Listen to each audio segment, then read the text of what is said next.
सुगंधा और उसकी सास कांता के बीच एक अजीब सी जंग रहती थी। ये जंग थी किचन में कौन ज्यादा अच्छा काम करेगा और घर के सदस्यों के दिल जीतेगा। और उनकी इस जंग में हमेशा कुर्बान होते थे उनके दोनों पति। कैसे?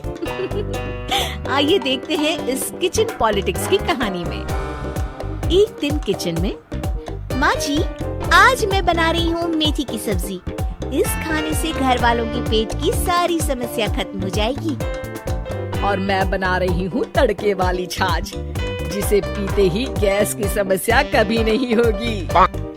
दोनों अपने अपने खाने को लेकर टेबल पर पहुँच जाते हैं। तभी सुगंधा के ससुर उसकी बनाई सब्जी की तारीफ कर देते हैं। अरे वाह, मेथी की सब्जी भी बनी है, बड़ी ही स्वादिष्ट है। वाह बहू वाह।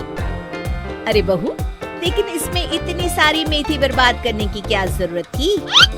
देखिए माँ जी, ये तो वो मेथी है जो आप रात में भिगोकर सुबह उसका पानी पीती हैं, और जो मेथी फेंक देती हैं, उसी से मैंने ये सब्जी बनाई है।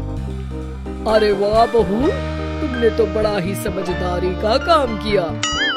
बस अब क्या था, कांता जी का तो मानो ये सुनकर खून ही सूख गया। वो फैसला कर लेती है कि किसी भी तरह वो अपने खाने की तारीफ लेकर ही रहेगी और सुगंधा को किचन में उसकी कमियां गिनाएगी। कांता फ्रिज खोलकर देख रही होती है और फिर सुगंधा से कहती है, अरे बहू, ये क्या, पूरा फ्रिज गंदा पड़ा है। तभी वहाँ सुगंधा का पति आ जाता है। वो सुगंधा को डांट कर कहता है, सुगंधा, तुम्हें कितनी बार कह रखा है कि वायरस फैल रहा है, साफ सफाई का पूरा ख्याल रखना है, लेकिन तुम किचन में इतनी गंदगी रखोगी तो कैसे चलेगा। सुगंधा सास की तरफ देखती है जहाँ वो मुस्कुरा रही होती है। सुगंधा समझ जाती है कि सास ने उससे बदला लेने के लिए ये सब किया है। दोनों रात के खाने की तैयारी में लग जाती हैं। दोनों ना एक दूसरे की तरफ देखती हैं और ना ही एक दूसरे से बातें करती हैं। रात को खाने के टेबल पर एक एक कर दोनों कई तरह के अलग अलग व्यंजन टेबल पर लगा देती हैं और अपने अपने पति के पास जाकर खड़ी हो जाती हैं। अरे खाइए जी खाइए, मैंने बड़ी मेहनत से बनाया है। प्लेट में वो खाना डालती है। सुगंधा भी दोनों की प्लेट में खाना डालते हुए कहती है, बड़ी ही मेहनत लगी है इस खाने को बनाने में। हाँ, दोनों को ना चाहते हुए भी सारा खाना खाना पड़ता है।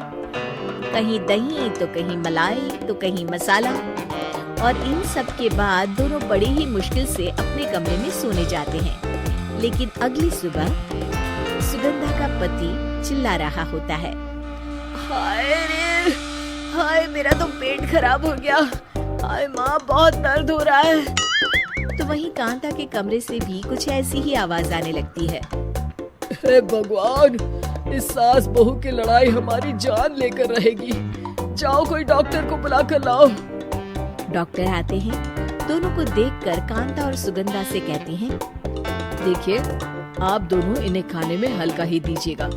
हो सके तो रात का खाना जल्दी खाया करें और वॉक किया करें। इतना कहकर डॉक्टर वहाँ से चले जाते हैं। जिसके बाद एक बार फिर से दोनों बहुएं किचन में जाती हैं और खाना बनाने में लग जाती हैं। रात में खाने के टेबल पर दोनों एक बार फिर से खाना लगाने लगती है। पापा जी, मैंने ये पतली मूंग की दाल की खिचड़ी के साथ ये पापड़ और पुदीने की चटनी भी बनाई है। अरे बहू, अभी अभी बेचारे पेट की बीमारी से गुजरे हैं, इतना भारी खाना तो डॉक्टर ने भी मना किया है ना। देखिए, मैंने आप दोनों के लिए सूप बनाया है। और दोनों उन लोगों की प्लेट में खाना डालने लगती हैं। तभी दोनों एक साथ बोल पड़ते हैं, बस करो, हमें माफ करो, हमें नहीं खाना इस घर में ना खिचड़ी और ना ही सूप। हम इंसान हैं, एक वक्त में एक ही खाना खा सकते हैं। बस करो, हमें माफ करो, हमें नहीं खाना इस घर में ना खिचड़ी और ना ही सूप। हम इंसान हैं, एक वक्त में एक ही खाना खा सकते हैं। इतना कहकर वो दोनों वहाँ से चले जाते हैं। कहानी का अंत। आप लोग उम्मीद कर रहे होंगे कि अंत में सब ठीक हो जाएगा। नहीं जनाब, अगर सास बहू के बीच सब ठीक हो जाए तो आप ये सीरीज देखे ही क्यों?